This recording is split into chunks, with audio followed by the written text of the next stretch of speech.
पालकाची भाजी आणि डाळ तर आपण नेहमीच करतो, पण पालकाचे असे मोमो अप्पे कधी खाल्ले आहेत का? आज पालकापासून बनवूया अगदी सोपे आणि झटपट चविष्ट अप्पे। त्यासाठी मी इथे पालकाची प्युरी करून घेतली। एका बाउलमध्ये 1 वाटी रवा, पाव वाटी दही घेतले, 1 चमच तांदळाचे पीठ घातले, चवीनुसार मीठ घातले। आता यामध्ये बारीक चिरलेला कांदा, गाजर, कोथिंबीर घातली, नंतर थोडेसे पाणी घातले, हे सर्व मिक्स करून घेतले। नंतर इनो घातला, इनोवरती थोडंसं पाणी घालून इनो ॲक्टिवेट करून घेऊन हे सर्व छान मिक्स करून 10 मिनिटसाठी बाजूला ठेवून दिले। आता पालकाची प्युरी घालून हे सर्व छान मिक्स करून घेतले। असे सैलसर बॅटर करून घ्यायचे। आता अप्पे पात्र गरम झाला आहे, त्यामध्ये थोडेसे तेल टाकले आणि पांढरे तीळ टाकले। आता सर्व मिश्रण अप्पे पात्रामध्ये घालून घेऊ आणि अप्पे करून घेऊ। गॅस हा मीडियम ठेवायचा आहे।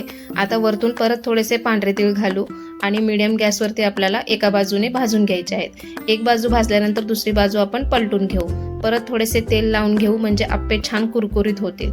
दोन्ही बाजूनी छान सोनेरी रंग येईपर्यंत अप्पे भाजून घेऊ आणि बघा तयार झाले आपले मऊ चविष्ट आणि पौष्टिक पालकाचे अप्पे। पालक खायला मुलं नखरे करत असतील तर ही रेसिपी नक्की ट्राय करून बघा।